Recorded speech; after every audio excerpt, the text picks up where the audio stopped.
있는 것을 도와주소서. 예수님께서 응답하신 그 응답 가운데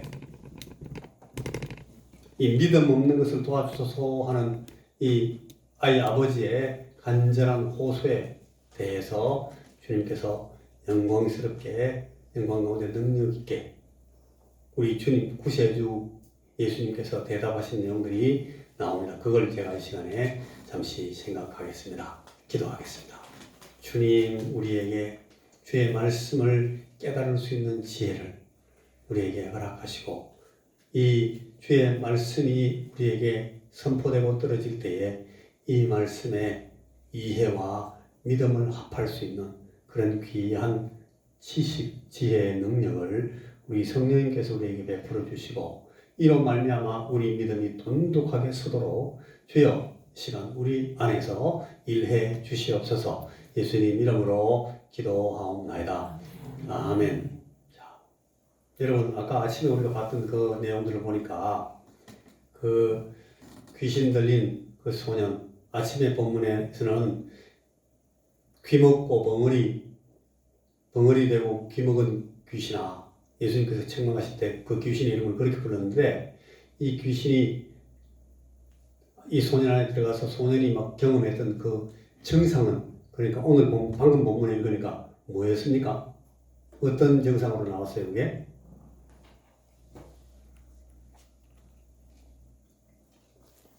어떤 증상으로 그 귀신 들린 아이가 고생을 합니까? 본문 마음 푹 놓고 읽으셔가지고 생각이 하나도 안 나지?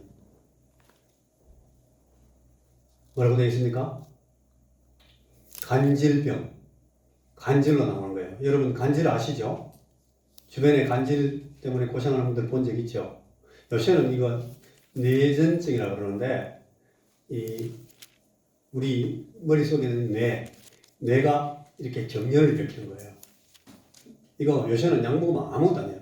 간단히 치료할 수 있는데 제가 어릴 때만 해도 이 간질병이 굉장히 어려운 병이었습니다. 어릴 때 내 친구들, 내 동무들 가운데 그런 간질 때문에 막 같이 막 놀다가 갑자기 쓰러지는 애들이 있었어요. 너무 자기 엄마가 너무 힘들어하고 그래가 그 아이를 처음에는 우리도 막 당황했는데 나중에는 이제 애가 쓰러지면 딱 어떻게 해주라 하는 얘기를 들어가지고 딱 눕혀놓고 입을 이렇게 옆으로 해가지고 뭐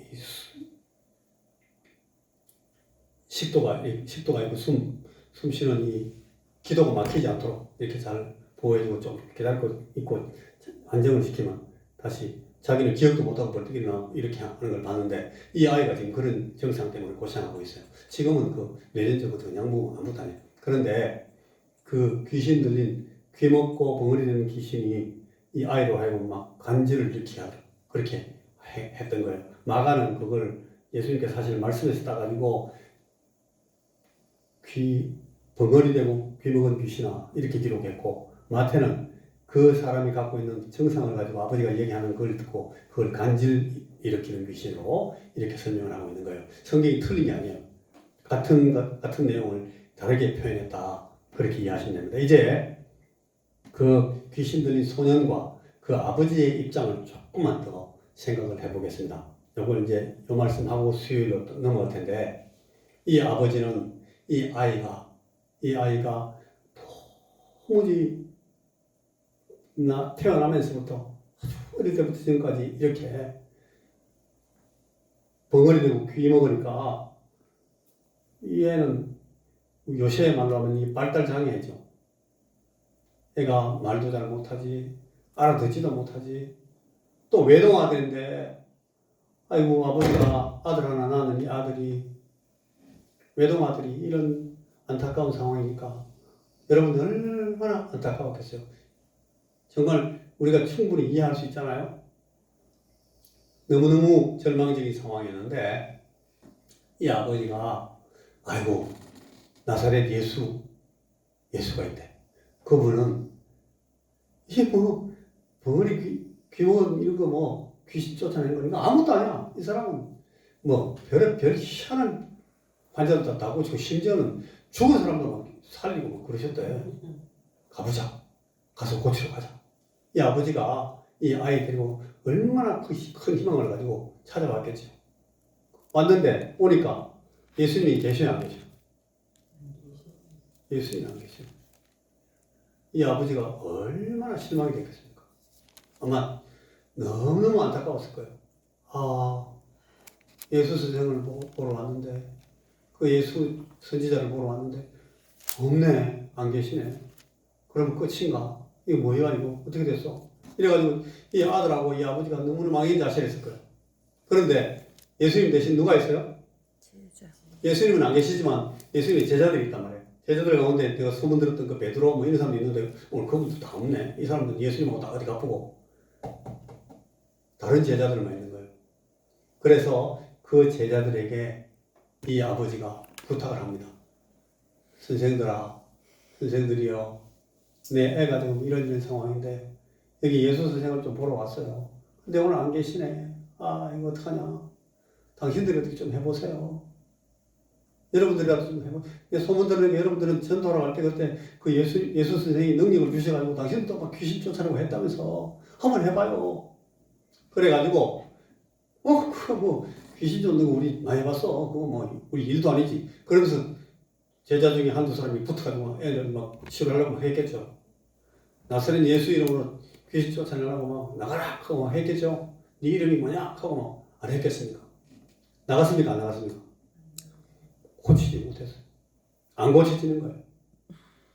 그러니까 또 한 번 또 실망하는 거예요. 아, 예수 선생님 찾아왔는데 선생님 없고 제자들한테 부탁하니까 제자들은 아무도 하지도 못하고 이거 뭐 어떡하면 좋아. 그걸로 그냥 얘기가 조용히 끝났으면 저 앉아서 기다리고 있으면 되는데 옆에 또 서기관들이 와가지고 이상한 서기관들이 와가지고 막 제자들 놀리고 막 그러네. 또 와가지고 고치지도 못하면서 고친다 해가지고 소문을 이상하게 내가 별 사람들이 저 멀리서 이 고생하면서 애를 데리고 왔네 봐라. 그럼 고쳐봐. 고치지도 못하고 니도 못하고 뭐야. 너 여러 명이 같이 한번 붙어봐라.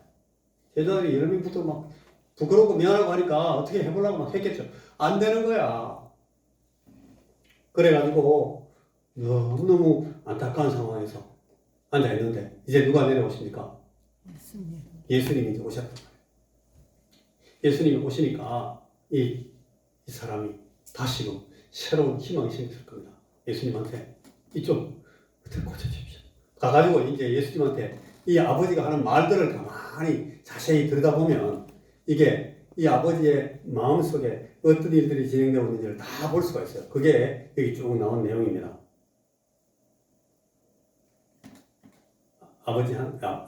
아버지가 이 아이 아빠가 예수님께 말합니다. 선생님, 선생의 제자들한테 내가 이 아이를 좀 고쳐달라고 그래 와서 부탁을 했어요. 선생님께 데려왔는데 선생님이 안 계셔서 내가 제자들한테 좀 귀신을 내쫓아달라고 그때 그렇게 부탁을 했더니 이 사람이 아무것도 하지를 못해요. 제자들이 능히 하지 못하더이다. 아무것도 못 쫓아냅니다. 예수님을 찾아왔다가 이 사람들이 제자들 찾아온 건 아니에요. 이 사람이 아이들을 데리고 제자들 만나려고 오진 않았을 것 같아요. 그죠? 예수님 만나러 왔는데 예수님 안 계셨어요.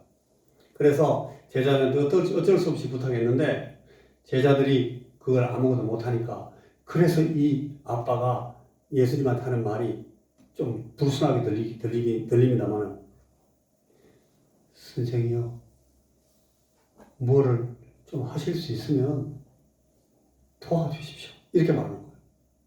여러분 제가 처음에 이 성경 읽을 때 이 아버지는 이래 말해가지고 예수님 고쳐주고 싶지도 않겠구만 그런 생각이 듭니다. 처음에. 근데 자세히 보니까 그게 아니에요. 이 아버지가 너무너무 실망을 많이 하고 너무 낙심을 하고 방금 또 이 제자들한테 그런 실망을 하니까 이 아빠로서는 너무너무 낙심된 상황에서 부탁하는 거예요. 뭐 아직도 할 게 좀 남았습니까? 선생이라도 당신 주님께서 뭐 제자들보다는 그래도 선생이시니까 뭐 하실 수 좀 있으면 좀 해주십시오. 그렇게 부탁한 거예요. 이 실패 때문에 생긴 그런 절망, 이 절망 때문에 더 이상 희망을 못 갖게 되니까 마음에 뭐가 생겼어요. 이제 망했네 이제 이것도 안 되면 이제 우리 아는 이제 끝났다. 아주 두려움이 생겼을 거예요.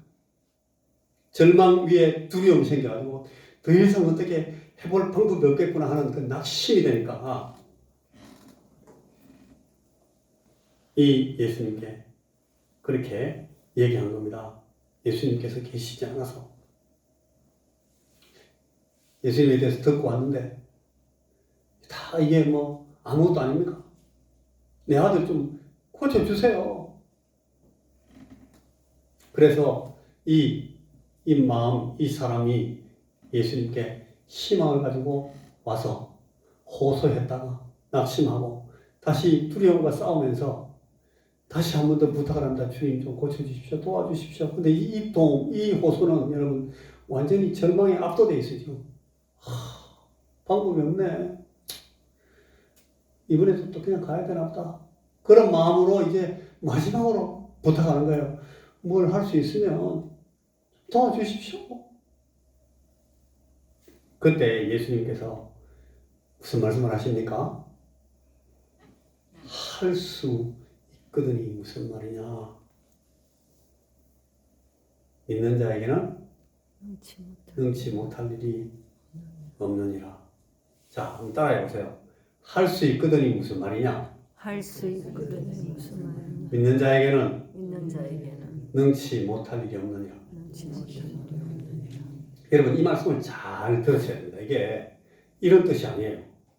네가 믿음을 가지면 너희들이 믿기만 하면 뭐든지 다 된다. 주님이 그 말 하신 게 아니에요. 우리는 성경을 이 번역을 보면서 바로 그렇게 생각할 수가 있어요. 아, 믿음이 큰 에너지가 되는구나. 믿음이 큰 능력이 되는구나. 믿기만 하면 이게 되는구나. 아, 믿음이 중요하다. 지금 예수님께서 하신 말씀은 그렇게 들으면 안 돼요. 여러분 우리가 부른 아까 찬송에도 자꾸 오해하고 쉬운 믿음이 이기네 주 예수를 믿음이 온 세상 이기네 그래가지고 아 믿음이 힘이구나. 믿음 오직 믿음 자 믿자 이게 아니에요. 지금 주님께서 하신 말씀 그 말이 아니고 믿으면 능치 못할 일이 없다 하는 말씀은 누구를 믿는다는 거예요? 누구를 믿나? 하나님을 믿는다. 예수님께서 지금 하시는 말씀이 그 말씀이에요.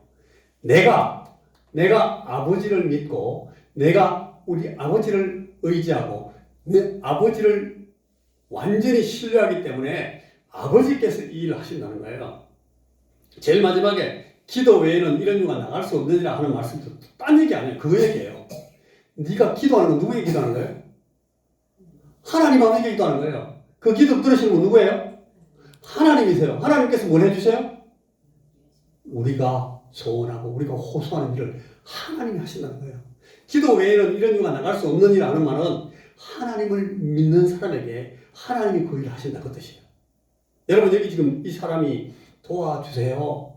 선생님 뭘 할 수 있거든 도와주십시오. 이렇게 말하는 게 다른 말로 바꾸면 이거 기도입니다. 기도. 다른 거 아니에요. 하나님 도와주십시오. 이거보다 더 큰 기도가 어딨어요? 예수님 앞에 나와가지고 지금 예수님이 누구예요? 하나님이잖아요. 하나님이신 예수님께서 내 아버지를 얘기하시는데 그 아버지를 믿고 아버지를 의지하고 아버지를 대신해서 일하시는 그분한테 도와주십시오. 그렇게 말하는 이유는 완전히 기도입니다. 기도. 도와주십시오. 하나님이 이제 도와주십니다. 믿는 자에게는 능치 못할 일이 없다. 내 아버지는 능치 못할 일이 없다. 그 말이에요. 네가 믿으면 아버지께서 그 일을 하시니까 그 말이에요. 믿음을 가지면 무슨 일이 이루어진다. 그 뜻이 아니고 아버지를 믿으라 그 말이에요. 내 아버지를 의지해라. 내 아버지가 너희를 위해서 일하신다 하는 말씀이 이 말씀이에요. 자, 무엇을 할 수 있거든 그런 말 할 때 예수님께서 할 수 있거든이 무슨 말이냐? 믿는 자에게 능치 못할 것이 없느니라. 이 말씀은 믿음의 원천, 그 믿음의 대상, 그분이 이 일을 한다. 그런 뜻이에요. 그러니까 믿는 자에게 능치 못할 일이 없다. 이 말은 하나님을 온전히 믿는 것이 이 일을 해내는 것이다. 그 뜻입니다. 따라해 보십시오. 하나님을 온전히 믿는 것이 믿는 것이 능력이다. 능력이다. 그러니까 하나님을 온전히 믿으면 하나님께서 그 일을 하신다 하는 말씀을 주님께서 이렇게 하신 거예요. 여러분, 믿는 자에게는 능치 못할 일이 없느니라. 이 말씀하실 때 지금 여기에 믿는 자는 직접적으로 누구를 가리키는 거겠어요? 예수님 자신이 있으면 말하잖아요. 너가 믿는 자 되라 이 말이 아니고, 나는 아버지를 늘 믿고 아버지를 완전히 신뢰하는 아버지를 믿는 자니까 내 아버지는 내가 아버지를 확실히 믿는 것처럼 내 아버지께서 나에게 하신다. 예수님께는 믿음이 약해지고 흔들리고 머뭇거리고 이런 게 없잖아요. 주님은 절대로 예수님은 하나님이시니까 아버지를 너무 아버지하고 같이 계시면 이 예수님은 한 번도 의심에 빠진 적이 없어요. 세례요한 같은 사람들은 그 큰 믿음 갖고 있는 사람들은 완전히 뿌리부터 흔들릴 뿐잖아요. 예수님하고 다르지. 우리 주님은 하나님이시니까. 그런데 우리에게 제자들 우리들에게 주님께서 하시는 말씀, 나와 같은 믿음으로 우리 아버지를 의지하라는 거예요. 하나님을 의지하고 하나님을 믿어라. 하나님을 의지하면 이 일이 이제 이루어진다. 내가 이 능력을 행하는 것은 내가 하나님을 온전히 믿기 때문이다. 예수님께서 그 말씀을 하십니다. 여러분, 사도행전 2장 22절에 가면 베드로가 막 그런 말을 합니다. 오순절날 설교하면서 너희도 아는 바와 같이 하나님께서 나사렛 예수로 큰 권능과 기사와 표적을 너희 가운데서 베푸사 너희 앞에서 그를 정언하셨느니라. 예수께서 하나님을 정언하셨단 말을 하면서 이렇게 말합니다. 너희도 아는 바와 같이 하나님께서 나사렛 예수로 큰 권능과 기사와 표적을 해요. 여러분, 베드로가 지금 정확하게 말하고 있어요. 예수님이 자신이 스스로 권능과 기사와 표적을 행하셨다. 이렇게 말하지 않고 하나님께서 예수님을 통해서 그 일을 하셨다는 거예요. 베드로가 아주 정확하게, 아주 적확하게 쓰고 있어요. 권능과 기사와 표적, 지금 우리가 생각하고 있는 표적, 이것들은 하나님께서 하시는 거예요. 누구를 통해서? 예수를 통해서. 왜 그렇게 해요? 예수님이 하나님을 절대적으로 신뢰하는 분이기 때문에, 예수님이 하나님을 완전히 믿으신 분이기 때문에 하나님께서 그 예수님을 통해서 누구를 정언했다고? 하나님의 살아계심을, 하나님 스스로 살아계심을 예수를 통해서 정언하셨다는 거예요. 이게 오순절날 베드로가 설교한 설교의 내용이에요. 이 아버지가 이걸 알아들었습니다. 이 얘기를 알아들었어요.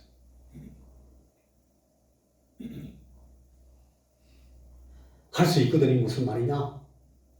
믿는 자에게 능치 못할 일이 없느니라 할 때 이 아버지가 바로 뭐라 그래요? 내가 믿습니다. 내가 믿습니다. 믿겠습니다. 나의 믿음 없는 것을 도와주소서. 여러분, 이게 알겠습니다. 제가 뛰어들겠습니다. 제가 모험합니다. 이제 뛰어드는데, 근데요, 솔직히 말해서 난 아직도 내가 뒤에서 막 땡기는 이 의심의 걱정에 두려움이 막 있어요. 이거 다 털지를 못하겠어요. 나 좀 도와주십시오. 그 얘기예요. 너무너무 솔직하게 이 아버지가 예수님한테 기도한 거예요. 예수님 앞에서 가장하는 게 필요 없어요. 예수님 다 알고 계시는데 뭐. 아버지가 그렇게 기도합니다. 능력은 하나님께 있다. 하나님을 온전히 믿는 것이 그 능력을 힘입는 방법이다. 예수님께서 아까 믿음이 없는 세대여 내가 어느 때까지 참겠느냐 그러셨는데, 이제 예수님께서 믿는 자에게는 능치 못할 일이 없느니라. 믿음이 없는 세대여 하셨던 그 주님이 믿는 자에게는 능치 못할 일이 없다. 여러분, 믿는 자에게는 능치 못할 일이 없느니라 이걸 듣고, 이 파워가, 이 능력이 하나님에게서 나오는 거구나. 그 하나님을 의지하는 말씀이구나. 이 능력의 비결을 이 아버지가 딱 깨닫자 이 소년의 아버지가 외마디로 기도한 거예요. 자, 그것이 진리라면 저는 믿음의 모험을 감행하겠습니다. 하지만 아직 제 믿음이 온전치 못하다는 것을 압니다. 지금도 뒤에서 저를 잡아 끄는 것들을 다 떨쳐버리지를 못하고 있습니다. 그러니 주님, 저의 믿음 없는 것을 도와주소서. 이렇게만 외친 거예요. 외마디로. 방금 그 짤막한 그 사람의 그 외침이 이런 뜻이다. 여러분, 이 뜻이라는 것을 여기 함축되어 있다는 것을 알 수가 있어요. 한번 읽어보겠습니까? 같이 시작. 그것이 진리라면 저는 믿음의 모험을 감행하겠습니다. 하지만 아직 제 믿음이 온전치 못하다는 것을 압니다. 지금도 뒤에서 저를 잡아 끄는 것들을 다 떨쳐버리지를 못하고 있습니다. 그러니 주님, 저의 믿음 없는 것을 도와주소서. 여러분, 우리가 이렇게 기도할 때에 주님이 어떻게 하시겠습니까? 우리가 이렇게 기도할 때 하나님 우리 기도를 어떻게 들으시겠습니까? 이 아버지가 이렇게 기도할 때 예수님이 어떻게 하십니까? 이 정말 좋은 기도예요. 너무너무 믿음 없고 연약하지만 자기의 믿음 없고 연약한 것을 그대로 내놓고 주님 도와주십시오. 내가 믿음 없는 것도 좀 도와주세요. 내가 그 진리를 이제 깨닫겠는데 아직 거기 미치지 못하겠습니다. 내가 그런 믿음을 바로 합하지 못해요. 주여, 나를 좀 도와주세요. 내 믿음 없는 것을 좀 도와주세요. 이렇게 기도하라는 거예요, 주님이. 여러분, 우리가 그렇게 기도해야 됩니다. 우리의 삶 가운데 우리가 기도하는 제목들을 갖고 우리가 이런 상황에서 기도할 때가 많다는 거죠. 여러분, 우리 새벽 기도 나와서 새벽에 하나님 말씀 묵상하고 나서 그 다음에 기도하잖아요.